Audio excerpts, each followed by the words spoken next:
Hello，大家好，欢迎来到 PM 水手记 Take a Lap。今天我们要聊一个非常关键，也是近期较热门的话题。当后量子密码学的威胁逼近，我们到底要怎么在升级资安防御和保持业务的绝对零中断之间找到那个完美的平衡点呢？那这其实不是什么遥不可及的理论，而是切切实实的攸关企业存亡的一个实战。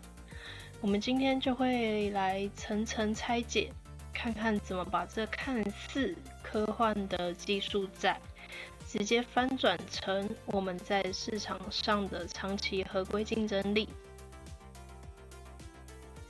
今天的重点主要放在这几个面向，我们会从现有加密技术的危机开始聊，接着看看量子解密到底带来什么样的威胁，然后剖析大家在升级时最怕遇到的资安跟停机的两难，接着带到核心 solution 加密敏捷性，并看看零中断架构是怎么做到的。再来，最后我们会看看说这要怎么转换成企业的合规优势。好，我们直接进入到第一个部分，现有加密技术的危机。在谈不久后的未来存在的量子危机之前，我们得先看看现在，跟大家分享一个现实中发生的商业灾难，想必会让大家对接下来要谈的痛点会更加的有感。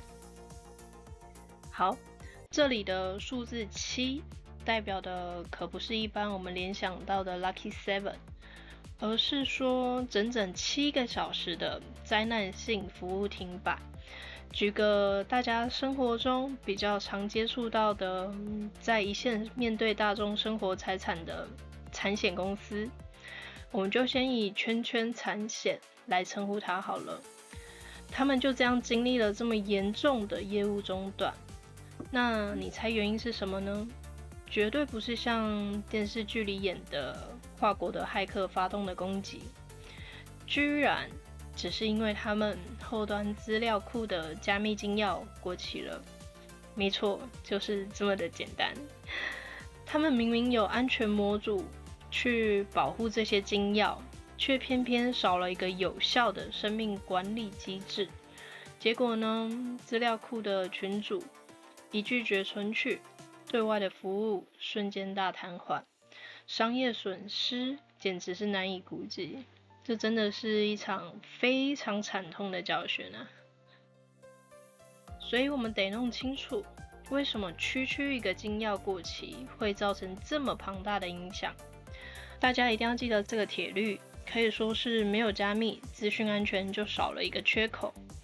加密说白了就是我们所有数位信任底层的一块基石。好，那从不泄露的机密性，接下来换成确保不被篡改的完整性，再来到确认是你的这个身份的识别，甚至是事后的不可否认性，其实这些通通都跟它有些关联。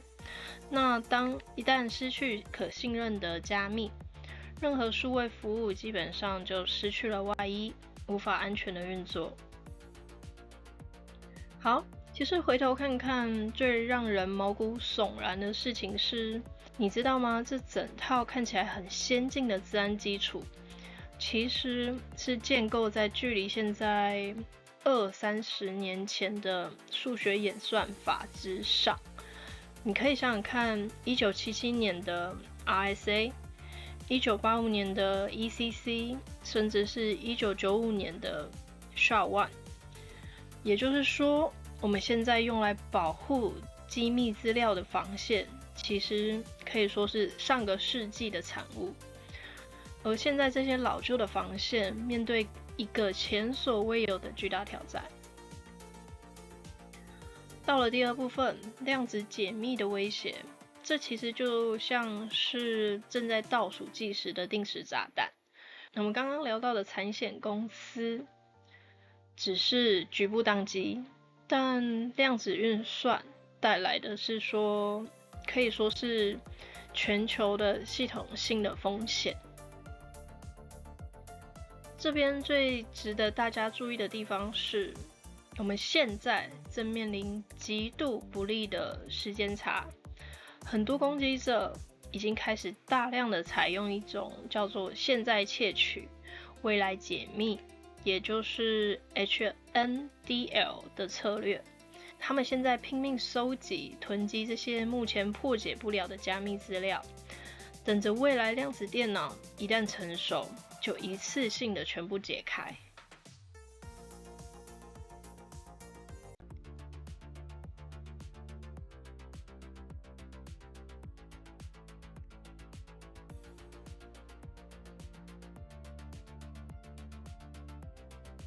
大家可以看看这个时间轴，大型企业的生命周期动辄5到20年，可是转换到后量子的密码的准备期，却需要刚刚所示的3到7年。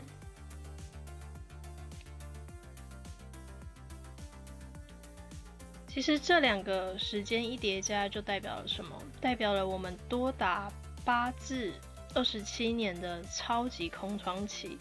如果你现在不着手开始相关的准备，你现在的资料与未来系统等于是直接敞开大门，等着量子风暴的席卷。所以说，资料的外泄其实早就已经是现在进行式了，千万别以为那是未来才要发生的事情。也就是说，一旦量子电脑的算力达标，我们刚刚提到的公钥密码技术，不管是 RSA、ECDSA 还是 DSA 等等的，通通会宣告有风险，而安全性就会被打上问号。那这边强调一个很重要的概念，转移到 PQC， 也就是后量子密码学，绝对不是单纯你点个软体更新、打个 patch 就能简单搞定的事情。这等于是一场重塑资安基底的大工程。好，那问题来了，进入到我们的第3部分，资安与停机的两难。当各家 IT 人员或资安长意识到这一场危机，准备卷起袖子开始升级的时候，他会马上撞到一个超巨大的 gap。 你可以想象，这就是一块根本拼不起来的巨大拼图。许多企业现有的技术底层架构根本就没有所谓的加密敏捷性，旧系统根本就不知道怎么处理 PQC 加上传统的加密的混合运作。最具挑战的是什么？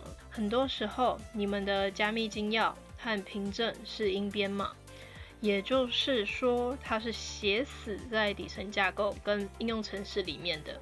如果你想硬生生的把这些拔掉、替换，那面对的就不只是相容性的问题了，而是极有可能引发系统大宕机、业务彻底停摆。所以说，这真的是超级两难啊！你想追求安全，就得冒着停机的风险。但如果你为了怕中断业务而不作为，那就等着保着这一颗技术在的微爆弹，等着出事的那一天。那么破局的关键到底在哪里呢？这就是我们第4部分的核心，加密敏捷性。这是目前能打破这种要么资安要么停机僵局的一个典范。简单来说，它能让你在完全不中断业务的前提下，快速又无痛的升级加密演算法。我们把这2种做法直接拿来对比一下，就会比较清楚了。传统的升级方式得让工程师苦命的去修改应用程式的核心程式码，停机风险超高，而且整个生命周期非常的僵化。但是如果你拥有具备加密敏捷性的现代架构，那就完全不一样了。它采用的是一种无代理程式，也就是 agentless 的设计。这等于说是把加密跟你的应用程式完全切开来。对你的 App 跟资料库来说，底下怎么加密，他们根本就感觉不到。这样一来，当我们需要替换或是升级底层加密演算法的时候，上层的程式码不用做更动，现有的应用程式也是照常的跑，真正实现大家梦寐以求的业务零中断。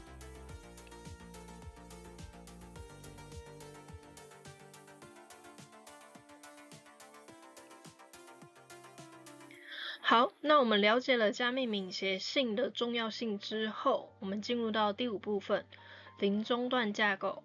我们来看看这里面在技术上该怎么样落地。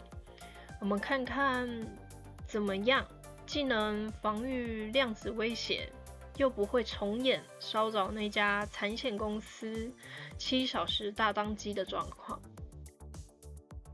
首先第一步，我们得先盘点说企业资料到底有哪些状态。企业的资料的生命周期大致可以分成3个主要阶段。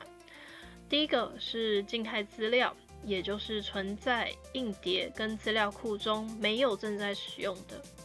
第二种是处理中的资料，像是在记忆体里面正在运算的。第3种则是传输中的资料，也就是在网络上跑来跑去的那一种。你得知道不同状态的资料需要用不同的加密的对应机制去处理，才能真正织出一张全面没有死角的防御网。我们以独立储存加密闸道为例，它直接在储存层直接针对刚刚说的静态加密资料进行加密，因为它是一个独立的硬体处理器，以 gateway 的方式存在。那这代表什么？代表它对上层的应用程式跟资料库是完全透通的，它不会去破坏原有的资料库的索引功能，还能把加密运算对系统效能的拖累降到最低。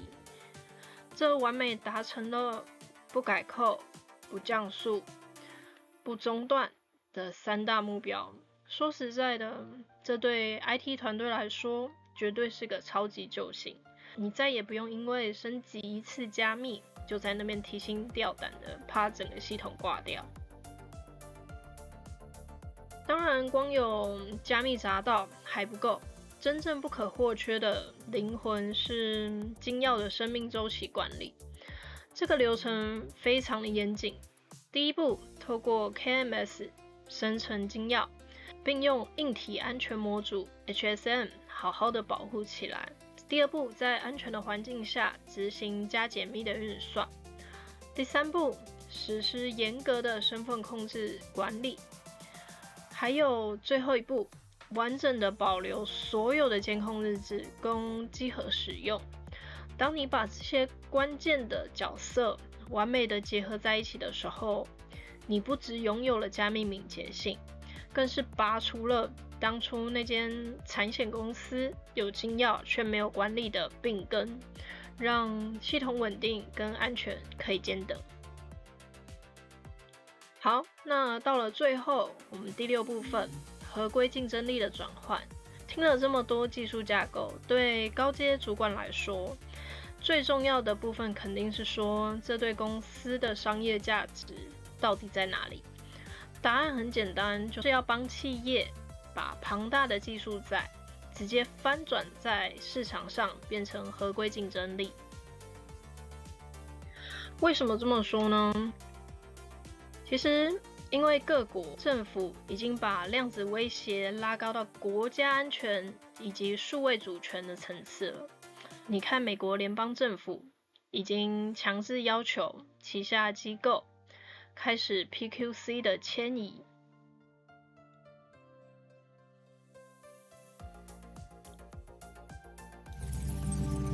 而欧盟也大力的推动 PQC Ready 的框架。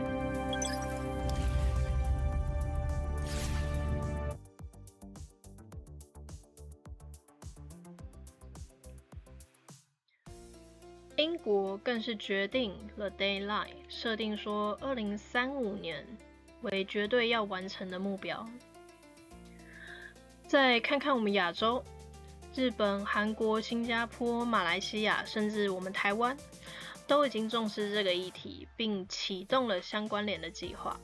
所以如果你现在就评估具备加密敏捷性的架构，你不仅仅是免除不久后的系统停机的噩梦，更是提前达标了这些越来越严苛的法规。这会让你的企业在供应链的谈判桌上占据优势的地位。好，那这次解说就到这边。透过刚刚探讨的这个大方向的架构，我们很清楚的看到说，在安全前瞻性跟企业 SLA 之间取得平衡这件事情，不只是可行的，而且是现在必须考量的事情。在结束之前，我们可以再思考一个问题：当这场无可避免的量子风暴真正来袭，当严苛的法规兵临城下的时候，您的企业真的能保持现有的 SLA 吗？或是现在正是好好盘点自家的系统关于加密敏捷性的最佳时机了呢？感谢大家的收看与陪伴，也谢谢智慧资安先前到 partner 端的 training。这里是 PM 水手记 Tech Lab， 我们下次见。